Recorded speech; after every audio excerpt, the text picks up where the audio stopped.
Good evening friend, आप सभी लोगों का मेरे YouTube channel future academy by CP sir में स्वागत है। मैं प्रतिदिन के लेक्चर नंबर के हिसाब से मैं लेक्चर नंबर 21 के बारे में बात करना चाहता हूं। उससे पहले मैं आप यही सोचता हूं कि आप सभी लोग स्वस्थ होंगे, मस्त होंगे। कल गुड़िया जैसे हमारे हिंदू पर्व में एक त्योहार होता है, कल आप सभी लोग गुजिया वजिया खाएंगे, मस्त रहेंगे, बिंदास रहेंगे और फिर अपने प्रिपरेशन में निरंतर क्या होंगे, लगे रहेंगे। मैं इसी के साथ में हाई स्कूल से संबंधित जो क्लास का विज्ञान है, उसी में जो सेक्शन केमिस्ट्री है, उसी को मैं लेक्चर बाय लेक्चर करके, चैप्टर बाय चैप्टर करके आपके सामने रख रहा हूं, जिससे एग्जामिनेशन में आपको अच्छा से मार्क्स हासिल हो सके। तो मैं लेक्चर नंबर 21 में क्या बात करना चाहता हूं कि क्षार की मतलब जो अम्ल की क्षारकता है वो क्या होती है। क्या टॉपिक है? अम्ल की क्षारकता। अम्ल की क्षारकता या अम्ल की क्षारकता क्या होती है? चलिए एक बार इस पे हम परिचर्चा करते हैं कि अम्ल की क्षारकता किसे कहा जाता है। आप सभी लोग जानते होंगे कि जो अम्ल होता है उसके एक अणु में कुछ ना कुछ प्रतिस्थापित हाइड्रोजन परमाणु पाए जाते हैं। मतलब अम्ल जो बनता है वो किससे बनता है? क्योंकि मैं पहले ही पहचान बता चुका हूं कि जिनके आगे H उपस्थित होता है वह सभी अम्ल होते हैं। तो उसी प्रकार से कहते हैं कि किसी अम्लों के एक अणु में जितने भी प्रत्यास्थापीय हाइड्रोजन परमाणु पाए जाते हैं उसी को उस अम्ल की क्या कहा जाता है? क्षारकता या भास्वरता कहा जाता है। तो मैं उसी को लैंग्वेज में आप लिखना चाहें तो लिख सकते हैं। फिर से एक बार समझिएगा, मतलब कोई अम्ल है, जैसे मैं बता रहा हूं क्या, HNO3 है, जैसे नाइट्रिक अम्ल HCl है, हाइड्रोक्लोरिक अम्ल H2SO4 है, सल्फ्यूरिक अम्ल, इन सभी अम्लों में एक अणु में अगर बात किया जाए जैसे HNO3 है, इसमें प्रतिस्थापी हाइड्रोजन की जो संख्या है उसी को उस अम्ल की क्षारकता के नाम से जाना जाता है। तो उसी प्रकार यहां कहते हैं कि अम्ल की क्षारकता क्या है, तो कहते हैं कि किसी अम्ल के एक अणु में, किसी अम्ल के एक अणु में उपस्थित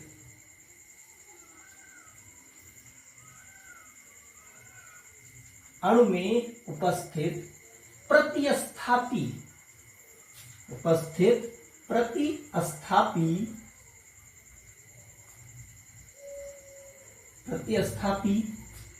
हाइड्रोजन परमाणुओं की संख्या, हाइड्रोजन परमाणुओं की संख्या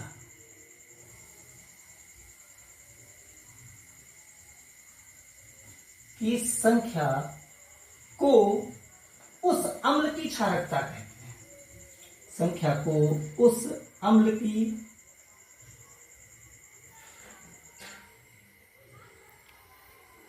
की क्षारकता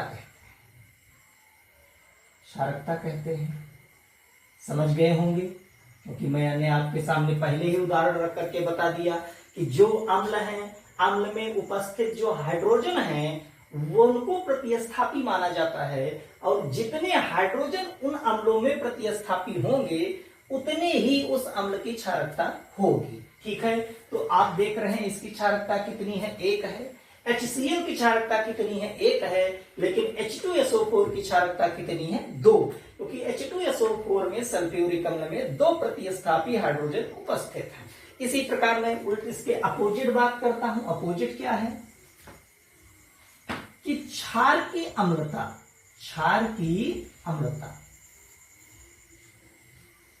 देखिएगा, इन सभी टॉपिकों को गहनता से आप लोग अध्ययन करते रहें। मैं गारंटी दिलाता हूं कि आप सभी लोगों का नंबर जो है 95 प्लस से क्या रहेगा, एबव रहेगा। लेकिन हमारे द्वारा पढ़ाए गए लेक्चरों को आप नित्य रोज क्या करिए, पढ़ते रहिए और टॉपिकों को क्लियर करते रहिए। जो ना समझ में आए कमेंट में क्वेरी आप कर सकते हैं, मैं आपको फिर से उसको बता दूंगा, उस पर एक नया वीडियो बना दूंगा। तो क्षार की अम्लता क्या है कहते हैं, तो ध्यान से सुनिएगा। जैसे अभी हम लोगों ने यहां पढ़ा कि किसी अम्ल के एक अणु में उपस्थित प्रतिस्थापी हाइड्रोजन परमाणुओं की संख्या को उस अम्ल की क्या कहते हैं, क्षारकता कहते हैं। उसी प्रकार से हम यहां भी कहेंगे कि किसी क्षार के एक अणु में उपस्थित हाइड्रोक्साइड आयन की जो प्रतिस्थापी संख्या होती है उसी को उसकी अम्लता कहा जाता है। इसके मतलब किसी क्षार में जैसे बात मैं करता हूं, उदाहरण में क्या है समझ लीजिएगा, NaOH है, KOH है, NH4OH है, CaOH का होल ट्वाइस है, MgOH है।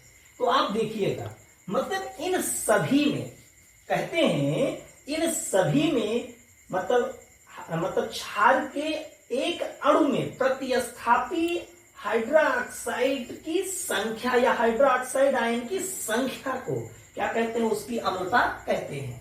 तो इसको लैंग्वेज में भी लिख सकते हैं, क्योंकि इसकी अगर अम्लता की बात करें तो कितनी है, 1 है। अगर इसकी अम्लता की बात करें तो कितनी है, 1 है। इसकी अम्लता की बात करें तो कितनी है, 1 है। लेकिन इसकी अम्लता कितनी है, 2 है। और इसकी भी अम्लता कितनी है, 1 है। इसीलिए इस 2 है, क्योंकि इसको भी MgOH का होल ट्वाइस लिखा जाता है। तो अब डिफिनीशन इसकी क्या हो सकती है कि किसी क्षार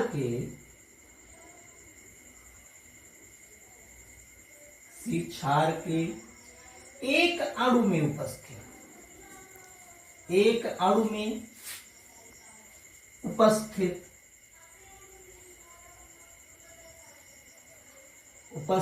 प्रतिस्थापी OH की संख्या, प्रतिस्थापी OH की संख्या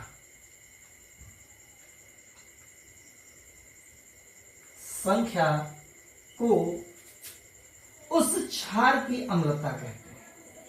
उस क्षार की अम्लता कहते हैं।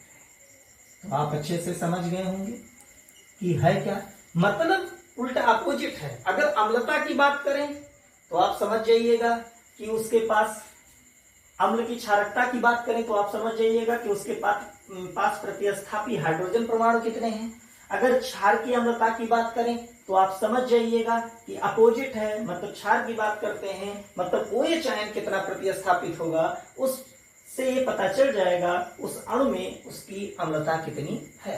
तो क्षार की अम्लता कहते हैं।